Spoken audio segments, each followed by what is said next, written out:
So there's this guy, Johnny, a true American hero, to be played by me. He has it all. Good luck, many friends, and also maybe Johnny is vampire. We'll see.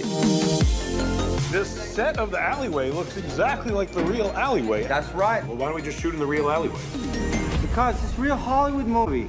The Disaster Artist is directed and starring James Franco as well as his little brother Dave Franco and Seth Rogen. So The Disaster Artist is the story of behind the scenes on how they made The Room, and The Room, if you haven't heard, is considered the best worst movie of all time. It was directed and written, produced and stars Tommy Wiseau as a few other people, and the second lead, Greg Sestero, Tommy Wiseau's best friend, wrote a book called The Disaster Artist, and this is an adaptation of The Disaster Artist with a few liberties. I'll be honest, in preparation for seeing The Disaster Artist, I read The Disaster Artist and I saw The Room. Now, I can tell you, that's probably the best way you're going to experience the Disaster Artist movie, by reading both the book and watching the movie. But you don't have to do either, because you can understand this movie without seeing anything, because they do explain it with context, and it's marvelous. It's great, it's fantastic, I highly recommend it. Normally with movies, you hear people going like, the book was better than the movie or whatnot, or they removed this from the book, and I'll be honest, that was starting to be me very early on in the movie, and then I realised, alright, they are definitely going to take liberties because it is a 300-page book and you have a 2-hour movie, so there's definitely going to be liberties taken, things cut out, and things spliced together. So I thought, you know what, the point of, the way they do it in the movie though, ties so well to the book and pretty much just cuts corners a little bit. It's great still. I actually think that, having read the book, I enjoyed the movie a lot better because you see all these tiny details, or you see these little jokes, or these little 3-minute scenes play out, and you realize, having read the book, that you understand these a lot more, and these scenes are more important. I just thought the movie was better for doing it, having these little Easter eggs to the books, and all things that could definitely have been expanded upon, or having things that were expanded upon in the book and just mentioned here, and it was great for them to have it mentioned. I absolutely love The Disaster Artist. James Franco is incredible. He gives one of the best performances of the year as Tommy Wiseau. He just disappears into the role. I thought I was watching Tommy Wiseau for the entire movie.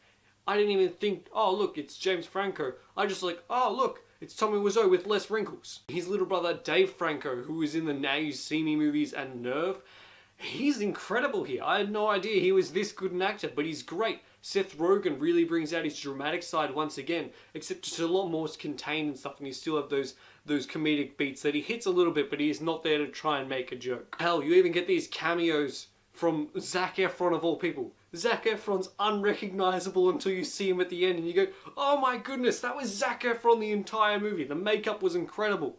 I'll be honest, right here, right now, this movie deserves an Oscar nomination for makeup. Tommy Wiseau, Dave Franco, Zac Efron, all that makeup was fantastic. The way the story is told as well is also fabulous. It's intriguing, it's gripping, it's inspiring even. You get to see this man who was rejected by the system, so he decided to just cut corners and pretty much skip the system and made his own movie, and it's incredible. How many people make their own movie?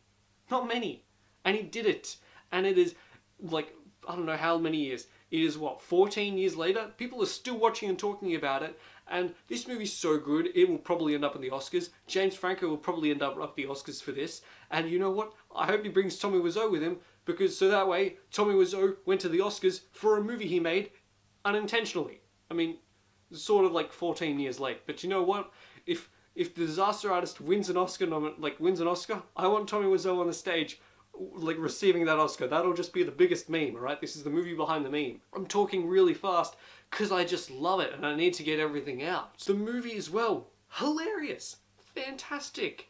I went into this movie going, alright, probably a few jokes, nothing that big. I mean, people said Bad Neighbors was a hilarious movie. To me, Bad Neighbors is hey, it's okay. It's fine. But you know what? I haven't laughed like this in a movie in years. Years. This is the funniest movie I've seen in ages. It's so awesome. It's both unintentionally funny and purposely funny at the same time. It is great. The Disaster Artist is nothing but faithful to what I hear about the stories behind The Room, and inspiring to watch. It's heartfelt. It gets you right in the heart early on with this scene at the James Dean car crash thing. that is just an inspiring scene. James Franco really gets to make Tommy Wiseau a really sympathetic character, even though he does some really horrible stuff in the movie. I mean, he pretty much shamed an actress for her body in front of the entire crew and cast, and he was still sympathetic at the time too, because you're like, I see where he's coming from. Granted, he's pretty rude for doing that, but you know what? I understand his motives. Everyone's great. I absolutely love this movie. This movie for me might be the best movie of the year. James Franco's direction is impeccable. He is fantastic. And the movie, it just becomes a lot better because you don't even have to see the room to understand it, because at the end of the movie, they show clips from the room in comparison with clips that they filmed for the Disaster Artist. And man, they look pretty much the same. They sync them up so well. Like there's one, like Jackie Weaver's in this movie. She, like her clips, they don't exactly sync up, but everyone else's clips sync up perfectly. It's just incredible to see these scenes. They're the scenes that are like the most recognizable, where it's just like, I did not hit her. It's not true. It's bullshit. I did not hit her. I did not hit her. I did not. Oh, hi, Mark. Oh, hi, Mark. and I love the movie for it. The Disaster Artist, it's amazing. I cannot recommend this highly enough. I will definitely be saying The Disaster Artist is Platypus-tacular. Have you seen The Disaster Artist? What did you think of it? What movie would you like to see a behind-the-scenes movie about? Let me know in the comments down below. Like the video if you enjoyed it, and subscribe to become one of the Platypus. See you guys next time. Bye. Oh wow, you made it to the end of the video. Good job. Click that subscribe button over there for more good content, or click one of these two videos down below, which is probably one of my most recent ones, probably. I mean, you know, just click either one of them. Either one's really good enough.